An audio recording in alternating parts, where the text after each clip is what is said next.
We will be with our friends again. We will be with our families again. We will meet again. But for now, I send my thanks and warmest good wishes to you all. Hi, kindly subscribe to Christocentric Message for me, and you will be blessed.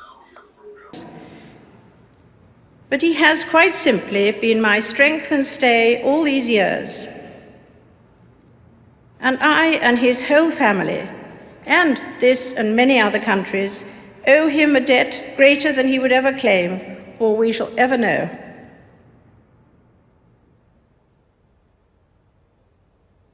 Although it's a time of great happiness and good cheer for many, Christmas can be hard for those who have lost loved ones.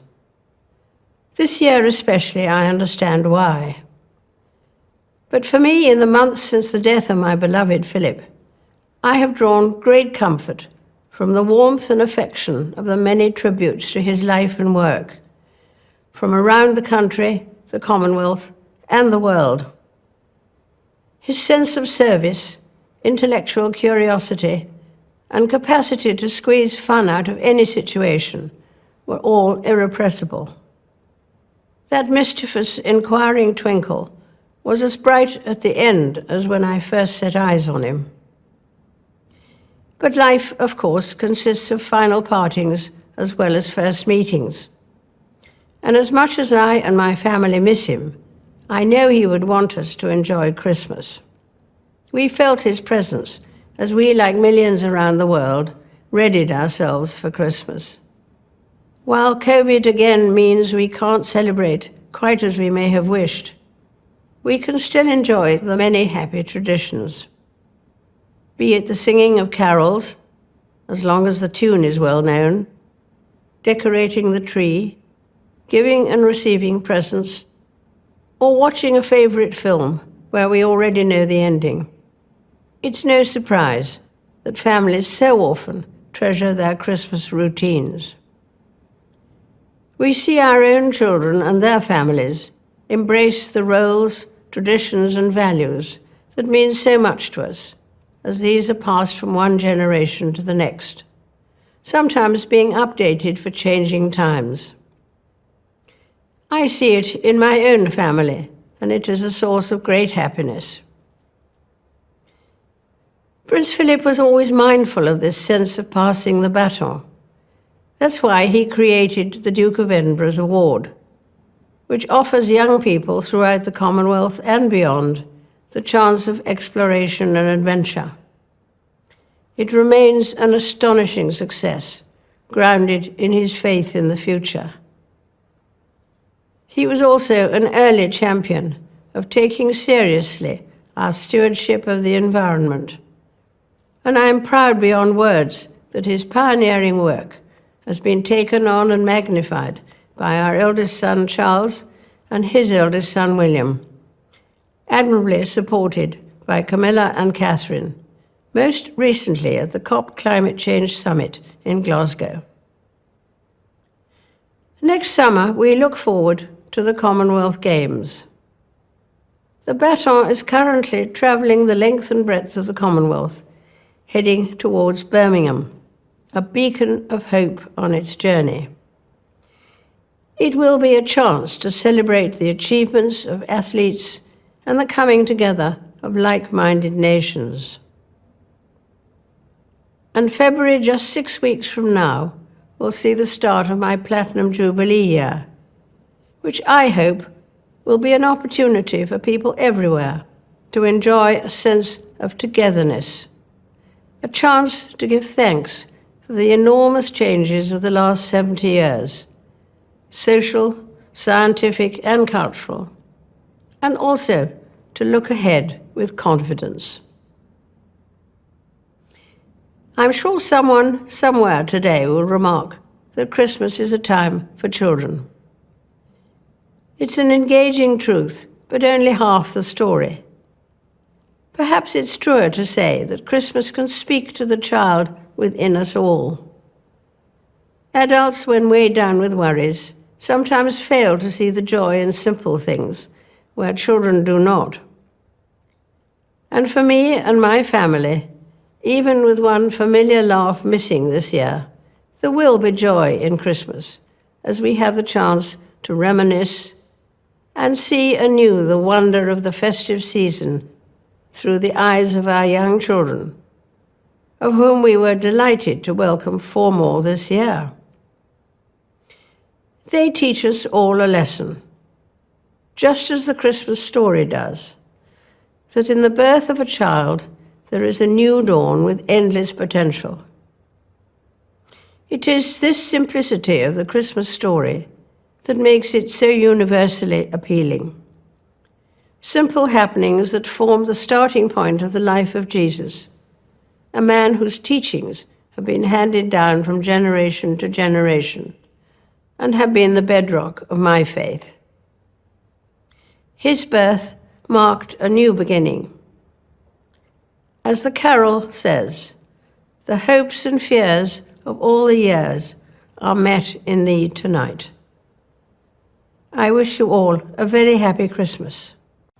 I'm speaking to you at what I know is an increasingly challenging time, a time of disruption in the life of our country, a disruption that has brought grief to some, financial difficulties to many, and enormous changes to the daily lives of us all.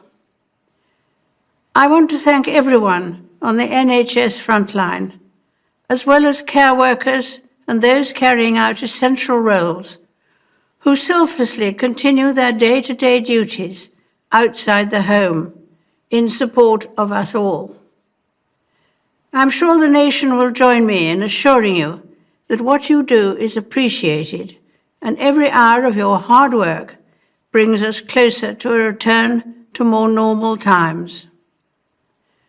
I also want to thank those of you who are staying at home, thereby helping to protect the vulnerable and sparing many families the pain already felt by those who have lost loved ones. Together we are tackling this disease, and I want to reassure you that if we remain united and resolute, then we will overcome it. I hope in the years to come, everyone will be able to take pride in how they responded to this challenge. And those who come after us will say the Britons of this generation were as strong as any, that the attributes of self-discipline, of quiet, good-humoured resolve, and of fellow feeling still characterize this country. The pride in who we are is not a part of our past. It defines our present and our future. The moments when the United Kingdom has come together to applaud its care and essential workers will be remembered as an expression of our national spirit, and its symbol will be the rainbows drawn by children. Across the Commonwealth and around the world, we have seen heartwarming stories of people coming together to help others, be it through delivering food parcels and medicines, checking on neighbours, or converting businesses to help the relief effort. And though self-isolating may at times be hard, many people of all faiths and of none are discovering that it presents an opportunity to slow down, pause and reflect in prayer or meditation. It reminds me of the very first broadcast I made in 1940, helped by my sister. We as children spoke from here at Windsor to children who had been evacuated from their homes and sent away for their own safety. Today, once again, many will feel a painful sense of separation from their loved ones. But now as then, we know deep down that it is the right thing to do. While we have faced challenges before, this one is different. This time we join with all nations across the globe in a common endeavour, using the great advances of science and our instinctive compassion to heal. We will succeed, and that success will belong to every one of us. We should take comfort that while we may have more still to endure, better days will return. We will be with our friends again. We will be with our families again. We will meet again. But for now, I send my thanks and warmest good wishes My to you all. Lords and members of the House of Commons, my husband and I look forward eagerly to the series of visits we shall make next year in the Commonwealth, where we shall renew and extend the friendships which we value so very highly. In the early part of the year, we shall visit India and Pakistan on the invitation of the presidents of those countries. And I welcome especially this opportunity of seeing for the first time something of these two great nations of the Commonwealth. My government will play their full part in maintaining the North Atlantic Alliance and the other regional pacts to which they belong. My armed forces will continue to make their contribution to the safeguarding of world peace. The friendship which links us to our great ally, the United States of America, is a powerful element in the defense of peace. Throughout the coming session, my government will continue to give resolute support to the work of the United Nations. The improvement of relations between East and West remains a primary object of their policy.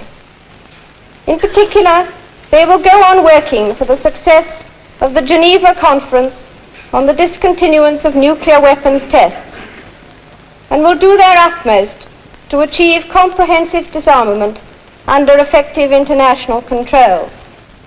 They will continue to cooperate with our partners in consolidating the European Free Trade Association.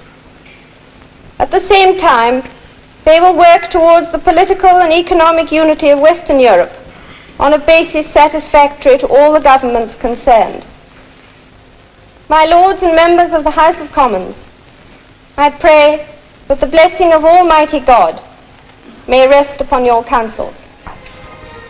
My Lords and members of the House of Commons, my government's priority is to deliver a national recovery from the pandemic that makes the United Kingdom stronger, healthier, and more prosperous than before. To achieve this, my government will level up opportunities across all parts of the United Kingdom, supporting jobs, businesses, and economic growth, and addressing the impact of the pandemic on public services. My government will protect the health of the nation, continuing the vaccination program and providing additional funding to support the NHS. My ministers will bring forward legislation to empower the NHS to innovate and embrace technology. Patients will receive more tailored and preventative care closer to home. Measures will be brought forward to support the health and well-being of the nation, including to tackle obesity and improve mental health. Proposals on social care reform will be brought forward.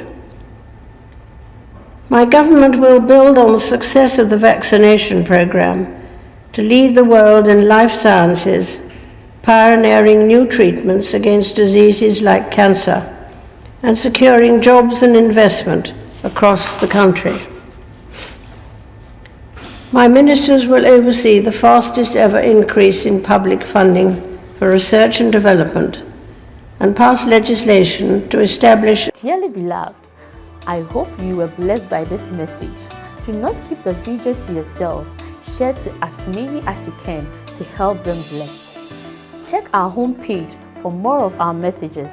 Subscribe to the channel, comment on it, like it. See you on our next video. Bye.